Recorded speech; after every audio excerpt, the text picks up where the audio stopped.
और इजराइल के हमले के बाद का वीडियो भी सामने आया है। मलबे के ढेर में तब्दील हुई बिल्डिंग्स, चारों तरफ मलबा नजर आ रहा है।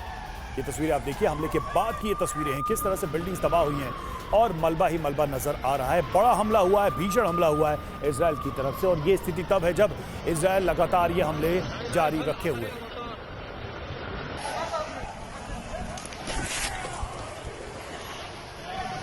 तो लेबनान पर ये सबसे जो तस्वीरें आप देख रहे हैं वो वाकई दहला देने वाली हैं। और जो लेबनान पर अटैक हुआ है वो सबसे बड़ा अटैक बताया जा रहा है, इतिहास का ये सबसे बड़ा अटैक है। और इस अटैक के बारे में बताया जा रहा है कहाँ कहाँ हमला हुआ है। देखिए, लेबनान की राजधानी बेरूत को तबाह करने की पूरी तरह से कोशिश की गई है। बेरूत के दाहिया में सबसे ज्यादा एयर स्ट्राइक हुई है और हिजबुल्लाह हेडक्वार्टर पर यहाँ पर अटैक किया गया है।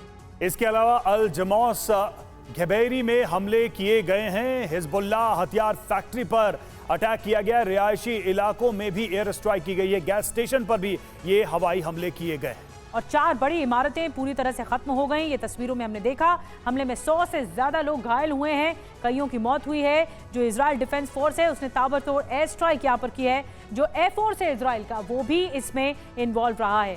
सिवात सर, मैं आपके पास आ रही हूँ। ये जो अटैक हुआ है कई इलाकों में एक साथ टारगेट किया गया है, तो क्या इजराइल का टारगेट दाहिया ही था या फिर अभी इजराइल ने ये ठानी है कि इस इलाके से शुरू करके लेबनान को खत्म किया जाएगा? हाँ बिल्कुल, देखो निधि, अभी तो शुरुआत हुई है कि एक प्रकार से लीडरशिप को ख़त्म करना। अगर हसन नसरुल्लाह इस लड़ाई इसके अंदर मारा गया है, जो स्ट्राइक की है, तो ये एक बहुत बड़ी खबर है इजराइल के लिए। मगर अभी भी बहुत कुछ करना है। इजराइल को मालूम है कि मिलिट्री कैपेबिलिटी जो है हिजबुल्लाह की अभी भी इंटैक्ट है, जो कि 60 से 70% से ज़्यादा है। और सच्चाई यह है कि अभी भी हिजबुल्लाह का दबदबा है सदर लबनान में।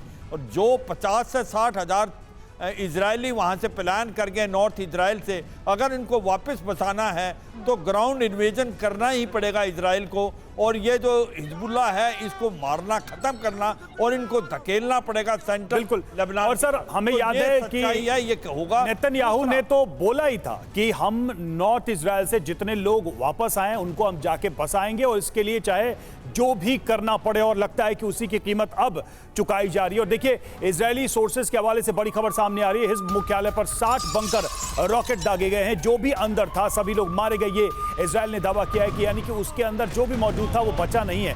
यही बड़ा आधार है। ये जो दावा है यही अपने आप में बता रहे कि अगर उसमें नसरुल्लाह मौजूद होगा तो उसकी मौत हो चुकी होगी। दीपक बोरा सर, एक सवाल मैं आपसे समझना चाहूंगा, आपके अनुभव से जो यूएन में हमने स्पीच सुना नेतन्याहू का, जो पूरी स्ट्रैटेजी अपनाई गई, अमेरिका का डिनायल मोड में आना, ये सब क्या बता रहा है? क्या ये बहुत बड़ी योजना थी जिसमें मतलब यहां से लेकर पेंटागन सभी इन्वॉल्व थे और बहुत सफाई से इसको अंजाम दिया गया?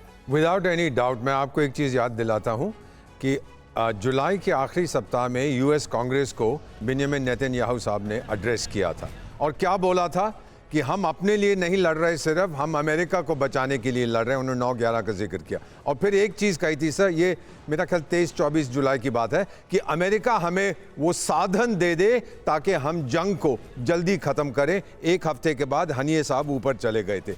अब वो यूएन में गए हैं, हिजबुल्लाह ऑफ गार्ड। अरे ये तो अभी चला गया वहाँ पे। अगर ये इजराइल में रुक जाते, नहीं जाते, तो फिर बहुत सी स्पेकुलेशन होती क्यों रुक गया एटसेट्रा। वहाँ गए, वो ऑफ गार्ड थे। और फिर क्या बोला उन्होंने, आप उनका भाषण आपने सुना है पूरी तरह से। क्या बोल रहे थे? हमें जो करना था हमने कर दिया, वी विल डू इट, हम लोग सच्चाई की तरफ हैं, एटसेट्रा एटसेट्रा। और फिर एक और चीज़ बड़ी मज़ेदार सर, जब ये हुआ है तो ईरान के जो विदेश मंत्री हैं, उनका नाम मैं बोल रहा हूँ, बाबरची या अगरची ऐसा ही कुछ नाम है, वो बोले ये तो हिटलर से भी बढ़ के हैं, ये ब्लड थर्स्टी मॉन्स्टर्स हैं। क्या मतलब इस सब का होता है? ये संकोच कर रहे हैं कहने से कि हमारा डार्लिंग नसरुल्लाह अब ख़त्म हो गया है, उनकी बेइज्जती हो जाएगी sir. Basically it is that. मेरा मानना है America was involve her step पे, उनको मालूम था क्या होने वाला है। बिल्कुल, एक के लिए ये सच बताना है तो दूसरी तरफ ये अस्तित्व की लड़ाई भी है। दीपक सर, आप ठीक कह